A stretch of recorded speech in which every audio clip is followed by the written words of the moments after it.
help you folks? Name's Randolph. I'm the manager. We're looking for Rose. Works as a waitress down at the diner. Rose, sure. Nice girl. Who wants to know? I'm Alan Wake. The writer, huh? I heard on the radio you were visiting. Well, I'll show you her trailer. That Rose, she's a nice girl. Always pays her rent on time.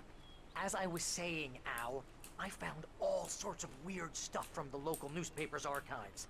This place is crazy. Disappearances, mysterious deaths, urban legends come true, and get this, most of this stuff takes place around Cauldron Lake. Well, you ain't wrong, mister. The Indians thought the lake was a doorway to the underworld. I'm the God-fearing type myself. I don't hold with that sort of thing. Yeah, okay. Anyway, there was an island there owned by a guy called Thomas Zane. Now, some of the articles I found about him make him out to be a famous writer, but I ran a bunch of searches, couldn't find a single thing he wrote. Zane was heavily into diving, so much so that the place came to be called Diver's Isle. But the volcano under the lake erupted in 1970, and Zane went down with the island.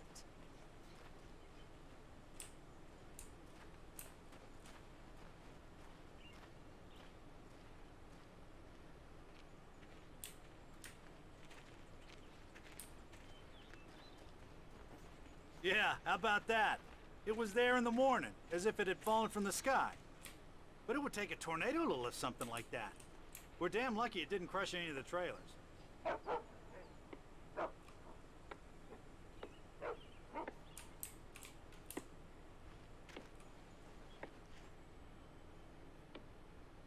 Come on, mister. I'll take you to Rose's trailer.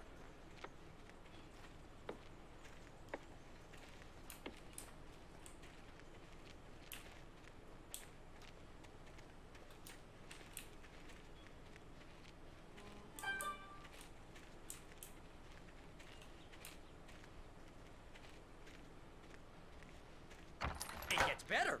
A local girl, Barbara Jagger, drowned in Cauldron Lake just a week earlier. They were lovers. Sure, Jagger's a local spook store. The Scratching Hag. Comes for you in the dark. Childish stuff like that. Anyway, Al, I'm just getting to the best part. All of the articles about this stuff were written by Cynthia Weaver. I asked around, and she's that crazy bag lady you met. What, the lamp lady? She can be a little loopy, but she's not homeless or anything. Yeah, anyway, she knew both Jagger and Zane before they both died, and she had some kind of a breakdown.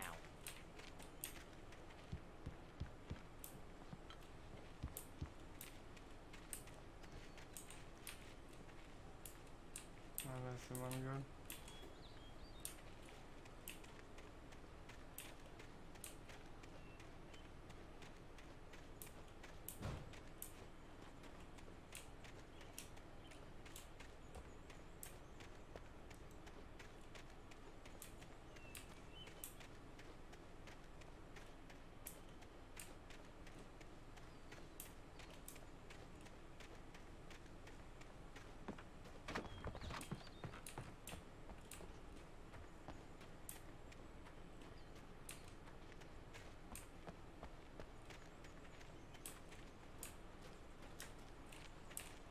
Well, mister, this here's Rose's trailer.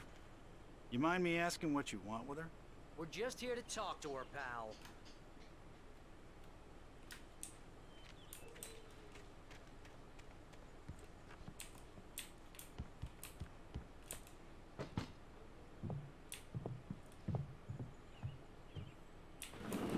Welcome to...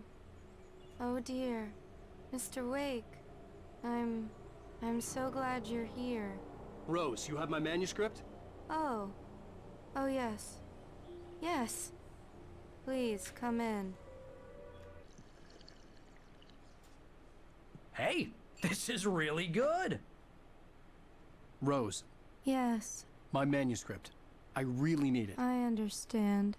I know what you need. A muse to inspire you. Oh, for Barry. She doesn't have anything. Yeah, hey, Al? Oh, what's... Oh... Barry! What? What?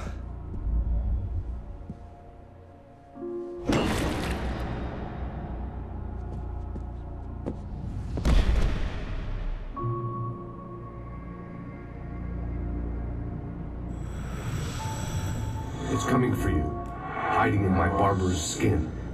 I'm too weak to stop it. You must turn the lights on. I promised I'd come visit you and your lovely wife. You must finish what you started. I insist. You must turn the lights on. Turn the light on. Back to work, boy.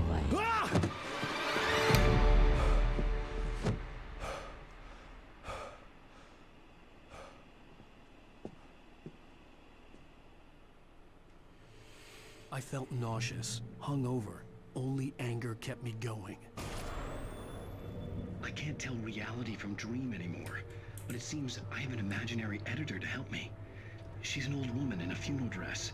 I call her Barbara Jagger. She's very strict. I'm writing faster and faster. My manuscript is being heavily revised. The edits are getting very aggressive, and each day there's less of me and more of her. I hate it, but I know she's right. She promises me I can save Alice this way. She knows more of this than I do. About the complex incantation I'm attempting. About this place. She's worked with another writer under similar circumstances, Thomas Zane. The genre of the story seems to be shifting. It's turning into a horror story. I'm getting close. I can feel it.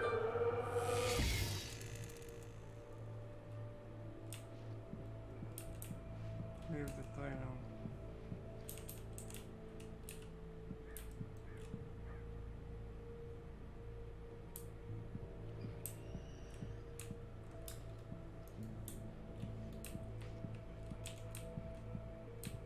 Rose took a day from me. I had less than 12 hours left to meet the kidnapper.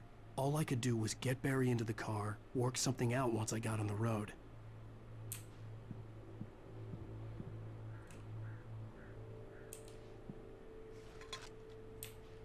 Welcome to the Oh Dear Diner. What can I get you today? Coffee? I couldn't work up much hate for Rose. Something had used her to get to me and left its mark. First refill is free. Milk and sugar on the counter there. Would you like to hear today's specials? Thank you. A nice day. Come back soon. Barry was out of it. He was way too heavy to carry. You're right. Deserve more money. I'm so handsome. My gun and flashlight were gone. I'd have to find a way to get Barry into the car as quickly as possible. There was no time to waste.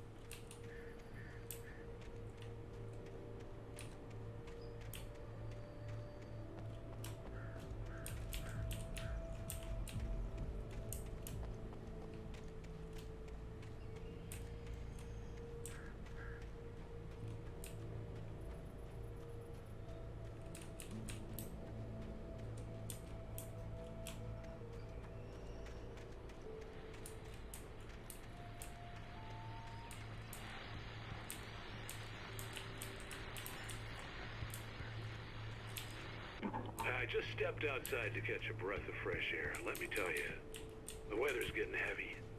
Nights like this make me especially glad I'm here talking to you and not home in bed. Once the weather takes a turn like this, I can't sleep at all. It's all tangled bed sheets and dark thoughts, punctuated by the occasional plunge into nightmare. Is it just me? Well, perhaps it is. But I hope I can make the night a little bit easier to get through. Caller, you're on KBF FM. Hey, Pat, it's Walt Snyder. What's on your mind, Walt? Well, I am the way you are, but, well, I can't sleep either, you know? I just been staring out the window here, trying to make sense of it all, but, I ain't been drinking either, you know? Well, you sound like a man with a problem, Walt. I had argument with Danny. You know Danny, and, then I got in trouble with the law, you know, and, I'm just, well... I heard something like that, Walt. Yeah, well, you know, Danny's my best friend, and, they let me, bail today, and now I'm just alone here at the window, you know, waiting.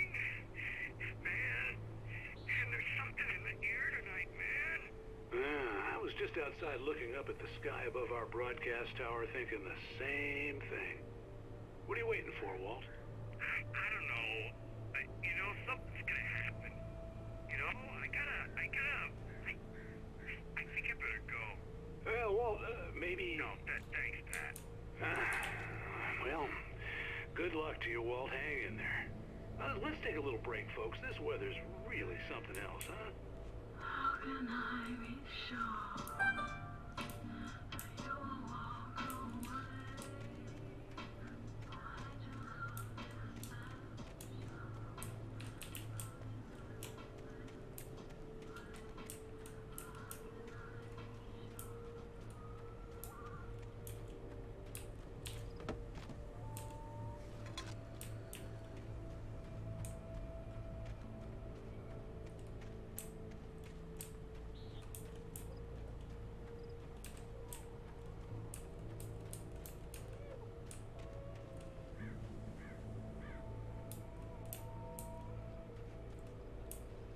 Oh, you're gonna get it now.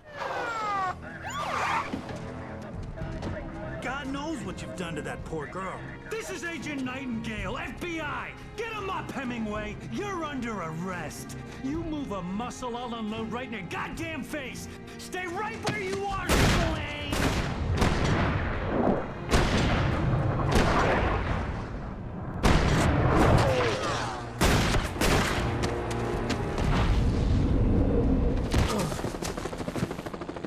What are you?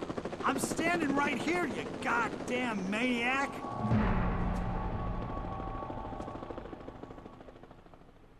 I hated to leave Barry behind, but there was no way I'd miss my appointment with the kidnapper. Give it up, Mr. Wake! Come on!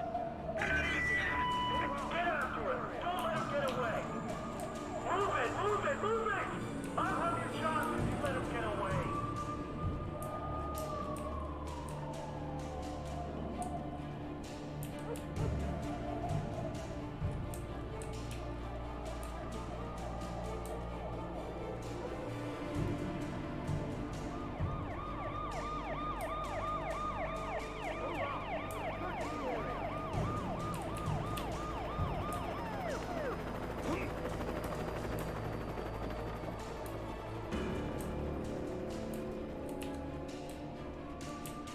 Stop running! We have the suspect in sight! Okay, men, keep your eyes peeled. He's gonna try to make it through here. Damn.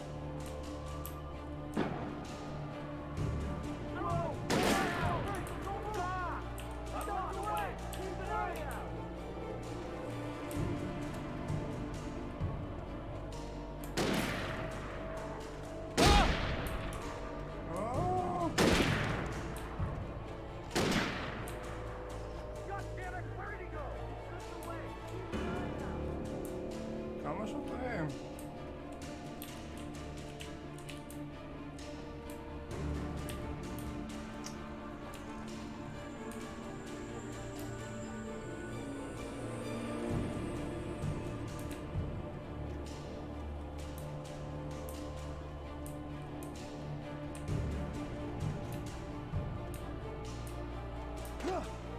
He's gone. Come on, guys. We need to head him off.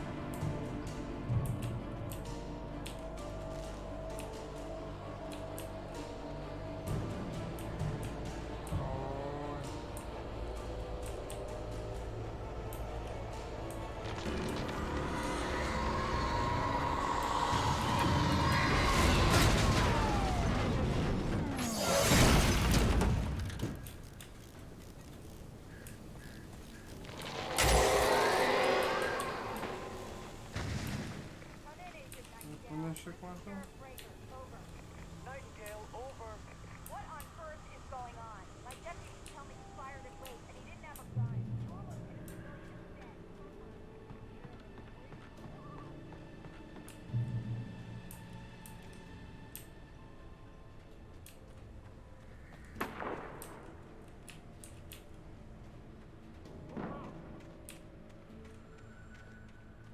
Search the area.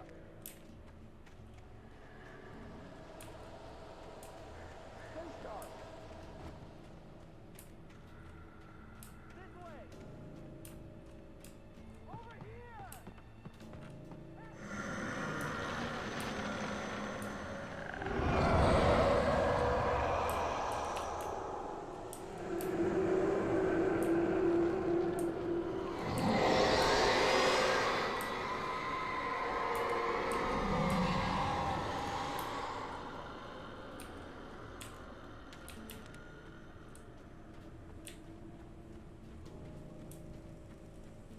This horror was everywhere I went, circling me. The cops didn't stand a chance. They were after a writer, not a monster.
Contact with Richard Lynn you assigned to me.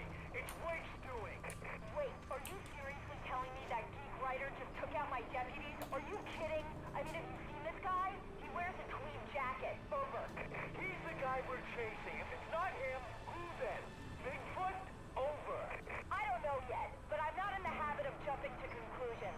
That tends to come back and bite you in the ass. Out.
This is James. Mulligan, Thornton, come in. Over. Thornton here. James, we got both Wheeler and Rose in custody. They put up a fight or anything. But anyway, hey, what you... Come on. Sit down and jimmy that. James, Mulligan here. Over. Go ahead, Mulligan. Over. We got Wheeler and Rose here. Wheeler's drunk or hopped up on something.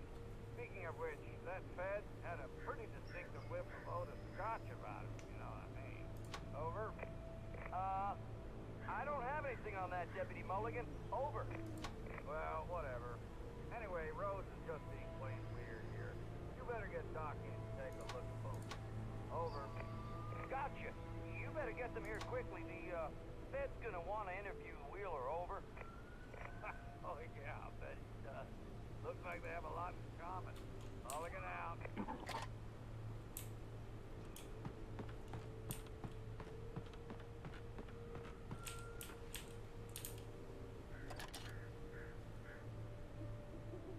I could see the lights of the radio station in the distance.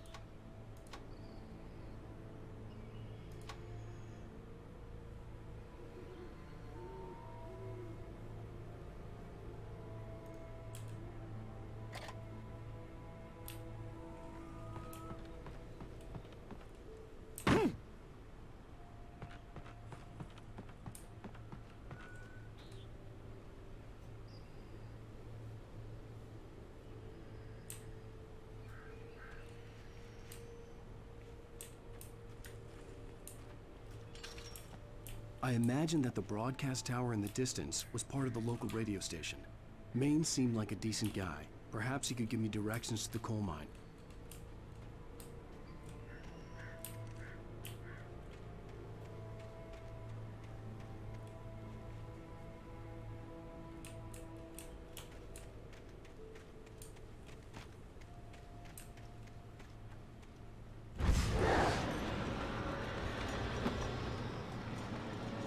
Unnatural shadows clung to the gate.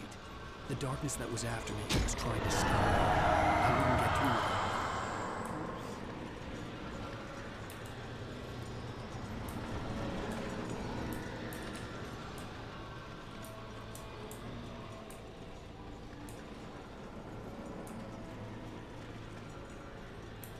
There was no power to the searchlight.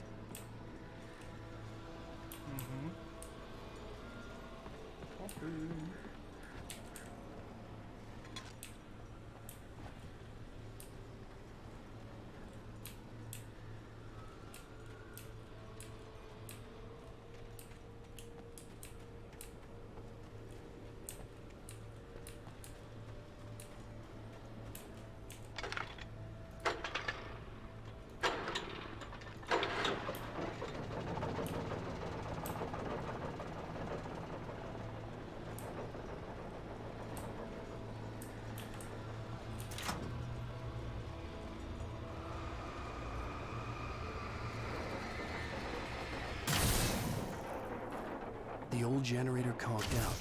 I'd have to see if I could fix it and try again.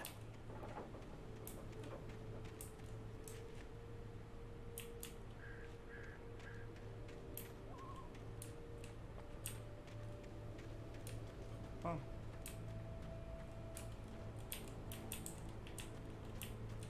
Ah.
To recognize the flashbang grenades.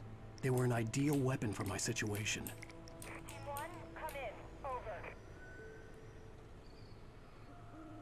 Team 1, this is Sheriff Breaker. Report. Over. Team 2, come in. I need a report. Over.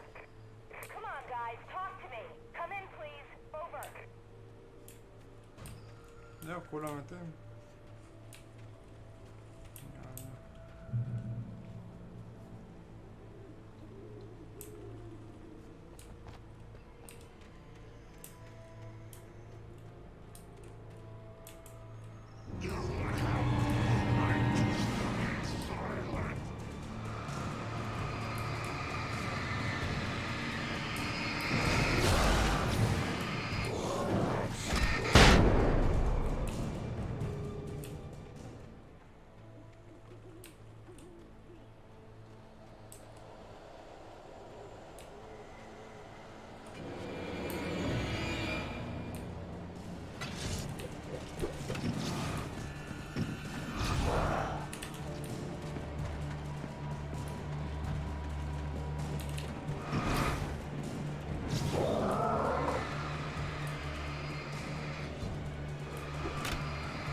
KBFFM with Pat Maine.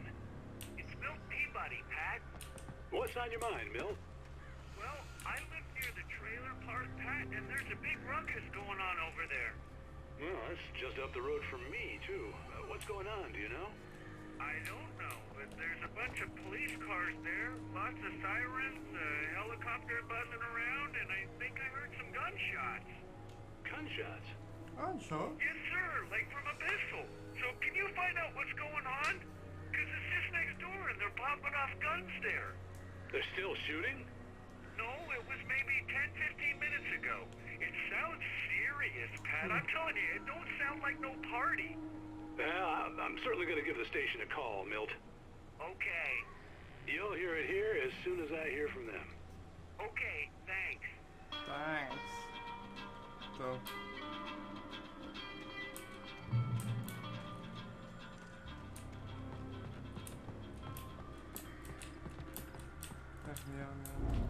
Oh.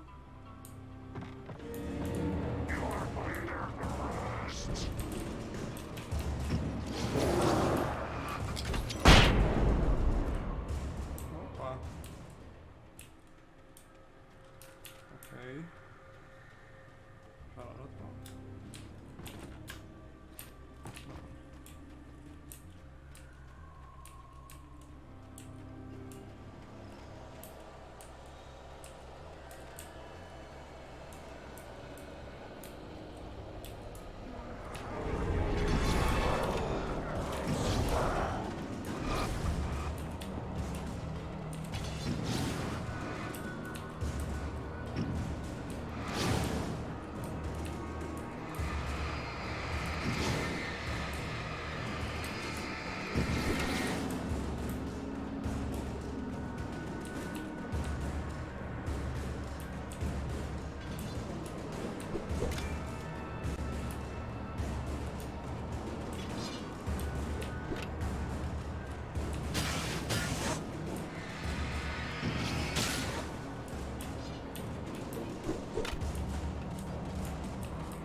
No!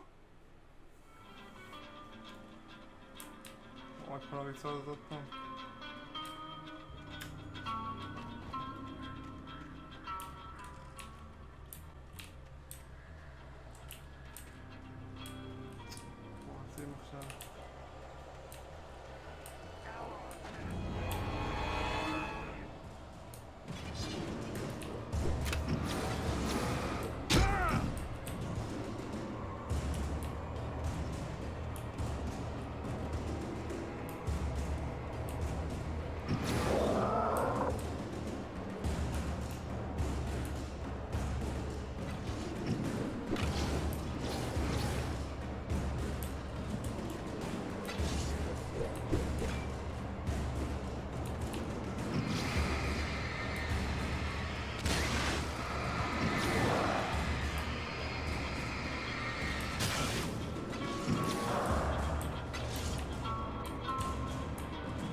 Oj, nie podaną połowę.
hoped Maine could lend me a car to get to the coal mine. What do you have for us? Well, I just don't see why Scott's bothered with the trailer park. What do you mean? It's a trailer park. Of course you're going to have trouble in a place like that. I mean, what do you expect? The sheriff's telling us more.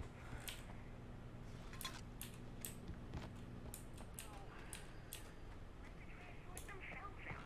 I'm sorry, but my granddaddy settled in Bright Falls in 1911. Well, thank you very much for that compassionate viewpoint, Lorna.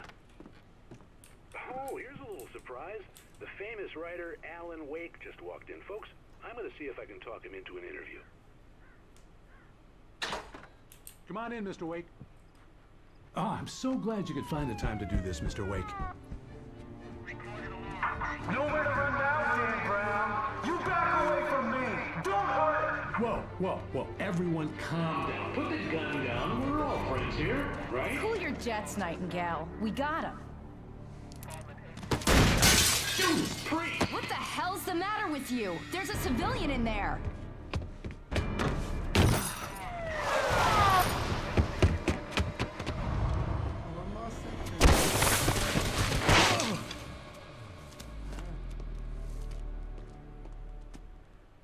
I'll get you yet, even if it kills me. You hear me? You hear me, H.P. Lovecraft? I had fallen off so many cliffs it was ridiculous. That's what you get for naming a book The Sudden Stop. It was probably good I hadn't had the chance to tell Maine where I was going. I'd have to lose the cops and find my own way to the mine.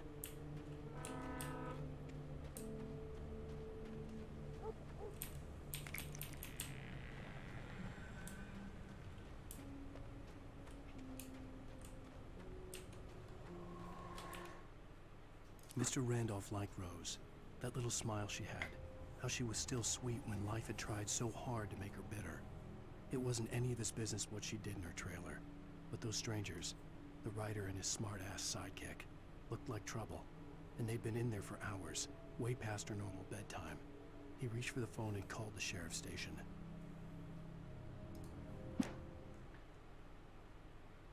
For decades, the darkness that wore Barbara Jagger's skin slept fitfully in the dark place that was its home and prison. It was hungry and in pain.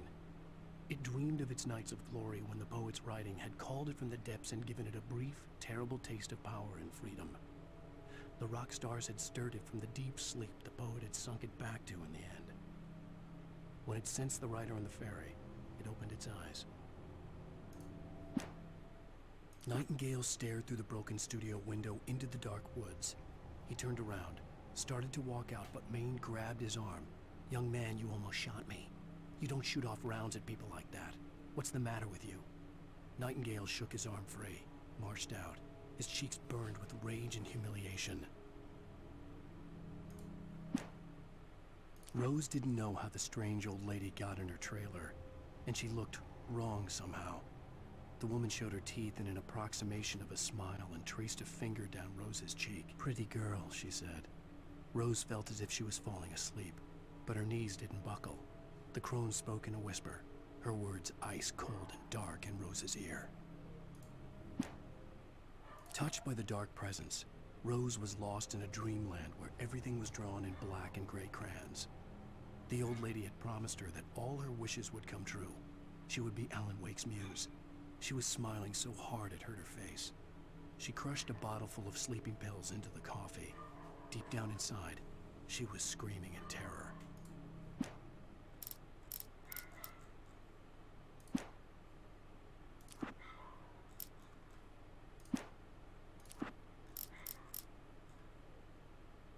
The FBI agent's command froze me in place.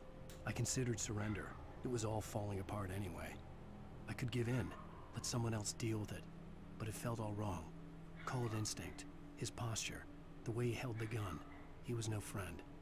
Shots ringing in my ears, I leaped for the hole in the fence and stumbled into the darkness beyond. Shadows stirred and the wind picked up as I ran through the forest. I felt the dark presence turning its gaze toward me. Then the moonlight was blotted out by dark shadows that raced violently across the ground, moving too swiftly to be natural. Darkness gathered between the trees. and melt again to reveal the Taken. No natural path had brought them here.